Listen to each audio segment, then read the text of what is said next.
Hey guys, welcome to another Friday Appreciate Workshop.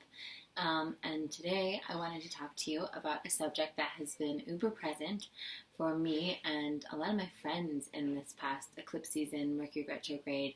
So as I was thinking, we still have a few more days until I share the next lunar meditation, and I'll do that a little bit early next week so you guys can get that on time. But I wanted to talk about dealing with rejection and disappointment, because in the past couple weeks I have had a lot of girlfriends, and myself included, that have had projects that were redirected, have had apartments that they were 1,000% sure they were going to get that they lost, had people, kind of back out last minute of obligations that they had. There's been, a lot of chaos going on right now, and one of the things during these times that is super important for us to remember is that, the fatedness of this moment that we're in, right? Of eclipse season, and how eclipse season really for us is all about helping us clean house, helping us get back on track, helping us make sure that we're on the right path, that we're going in the right direction. And so we are in a moment where sometimes things can feel a little topsy-turvy, where sometimes, one of my favorite indicators is always like when it doesn't make sense, right? When it doesn't make sense, when the thing kind of happens, nothing's really out of the blue, but, when it feels like, I don't really get why that happened, or why did all of a sudden that person, my one girlfriend who had a retreat going, right, had someone that ended up backing out, who was literally, bought her plane ticket and got her deposit down like ASAP after she was confirmed for the retreat, was like so on top of it, then all of a sudden has this like moment. And so it's an interesting thing, and perhaps you can relate that to something that's going on in your life, whether it's, an apartment you're trying to get, a job you're trying to get, a relationship situation, things that are going on right now that maybe feel like, wait, why is that being removed, or why is that being thrown at me, right? It kind of comes in both waves. So I just wanted to walk you through kind of like four different steps, or really mindsets, to move through disappointment and rejection, and to help you end up in a place you're able to make peace with it, and you're able to come back into your center, and you're able to move forward, feeling hopefully comforted and connected at the end of it. So number one, of course, is feel your feelings. When anything happens, I think it's really important to acknowledge that you were disappointed, or you were upset, and it's okay to spend a certain amount of time on those feelings. And sometimes those feelings are actually clarifiers, right? Sometimes, when we, for instance, my girlfriend, right, who was almost about to buy this beautiful place, like her feelings around it was almost like a clarifier that there were some things about this place. She got really clear on the aspects of that place that she really loved, that she really felt strongly about. And also in that moment, she was able to get really clear on the aspects of that place that were maybe less than ideal, that she was settling for, right? Because that gave her some comfort, but it also gave her some clarity. So whatever is going on, for instance, when if a project falls through, or someone backs out, or a relationship seems to be topsy-turvy, right? It's clarification, right? And sometimes our disappointment could be, I'm disappointed because I was so ready for that serious relationship to work out, right? But then when I look at that lens clearer, and I see the person that I was with, I realize that maybe they were not the person for that serious relationship to work out with. So now during these divine times, during this eclipse season, they had to be eliminated, so I could get clear that yes, I was ready to call in that person, but maybe no, it was not that specific person, right? Maybe same thing with the job, right? Maybe you're in the application process for a job, and you're like, it makes no sense that I did not get this job. I'm perfect for this job. But maybe it was clarification on the kind of job you want, but you don't know exactly specific that maybe there's something about that specific company that you don't want to work for, right? So feeling your feelings, honing in on the clarity that it brings you, honing in on the clarity. What is my disappointment truly from? It's a great question to ask. My disappointment is truly from because I'm ready to do X, Y, and Z, because I want this, because and then what specifically about this opportunity am I clear that it's okay to be like, okay, well, I'm clear that I still want someone that has X, Y, and Z characteristics. I'm clear that I still want a project that is moving forward A, B, and C. And we get really clear on what are the parts of that situation that perhaps the contrast is increasing for us to really ground what we want, which is important. So feel your feelings and allow your feelings to clarify, allow your feelings to give you specificity around what it is you truly want, right? Sometimes when we're disappointed because, let's say the quintessential example of this is a breakup, right? We're disappointed perhaps because we're ready to take that next step in our relationship, right? And so we're so disappointed in a breakup, but then when we ask that question, what am I really disappointed about? Am I really disappointed about this human, or am I really disappointed because I'm just ready for that next step? Same thing with a job. Am I really disappointed about this specific job, or am I really disappointed because I'm just ready for that next job? Am I really disappointed in this specific vacation or house or opportunity or whatever it is not working out, or am I disappointed because I'm just really ready for X, Y, and Z? So we're getting really clear on that after you feel your feelings. In the midst of feeling your feelings, it can help making feeling your feelings feel a little more productive. 2 is surrendering to the idea that you don't know what's best for you. This is a big concept in A Course in Miracles and in a lot of spiritual teachings, is we are not the infinite intelligence. We are not, all-knowing wisdom. We can see things from a certain perspective with our limited vision, but we are not like flying above like the eagle, seeing the full picture of the situation. And so I think number 2 is to always recognize, hey, I am not all-knowing omnipotence, right? There could be factors at play here, right, that I don't know. For instance, it was like, okay, perhaps like you didn't get the apartment because there was a mold problem, right? Or the landlord would have been a complete jerk to you. Or maybe you didn't get that job because what you didn't realize is that the company is actually suffering. They froze hiring because they're going down, right? Or maybe that person like walked away because they actually had something really funky that you don't even want to have to deal with, that they're sorting out on their own, right? And so acknowledging after you've felt your feelings that you don't know everything, you can't see everything, and that sometimes, things happen, things are, and that brings us to number 3, that you can trust that things are happening for the highest good.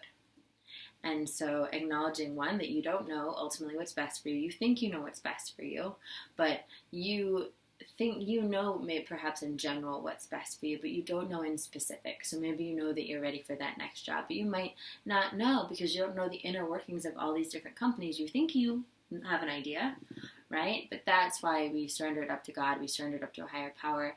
We allow ourselves to give it up, so that we can have that protection, right? So step 3 is really trusting in that, really trusting that everything is working out for you. Nothing's happening to you. It's all happening for you to bring you to that next step, to help out your evolution, to help you be the happiest, joyous, most expansive version of you that is possible. And if we can really come back continuously coming back to trusting in that and knowing that, then that's really everything, right? That's what can bring us peace. And it's a hard process, but it's something that if you actually take the time to walk yourself through, if you allow yourself to say, like I said, one, I'm feeling my feelings, great. What is this clarifying me? What is it that I truly want? What were perhaps the aspects of this, maybe, if that makes sense, for whatever the situation is, that I really liked? And then if you want, you can even say, what are the aspects that I didn't really want, right? Contrast creates clarity. And then once again, imagining what the eagle eye view, and sometimes that's even a beautiful meditation for yourself to do. I've done that when I feel really confused, is allowing myself to meditate on the eagle eye view, right? Allowing myself to see myself as like an eagle soaring above the clouds, looking at the situation from all angles and see what comes up. And sometimes you notice something. You're like, oh, wow, I actually see that this was going on, that wouldn't have been great, And sometimes you don't, that's true, but it's trusting in the fact that there is so much more going on at any point than you know. And if you think about it, like think about how many times you've maybe canceled on a date or canceled on a meeting, right? And the words you gave were like, I'm so sorry, I something came up, or I'm so sorry, I'm just not feeling well. You said maybe a sentence or two, and what was going on was like a little novella, right? Maybe it was that, like, I just got into a fight with my mom today, or, I just got broken up with, or I'm really struggling with my health and I just don't even feel confident enough to do this busy meeting right now. There's so much more intricacy to perhaps why you didn't take that meeting or why you canceled on that date. And we acknowledge that. We know that about ourselves, and we're like, it's okay, I don't have to explain all the intricacy to that person, right? But if we think about that with ourselves, and we think about how many times there were so many more factors going in than whatever simple answer we gave, we can also give that grace in exchange, right? That there's multifacets to what's going on here. And so acknowledging that, trusting, once again, that everything is happening for you and not to you, and that is a blind faith. That is a blind faith, because oftentimes you cannot see. It's like that Steve Jobs quote, you can't connect the dots on the way forward. You only can connect the dots looking back. And so you have to trust that I'm going to be able to connect the dots looking back, even though right now it feels super frustrating, obviously. And then the last thing that I think is really important to think about is divine protection and redirection.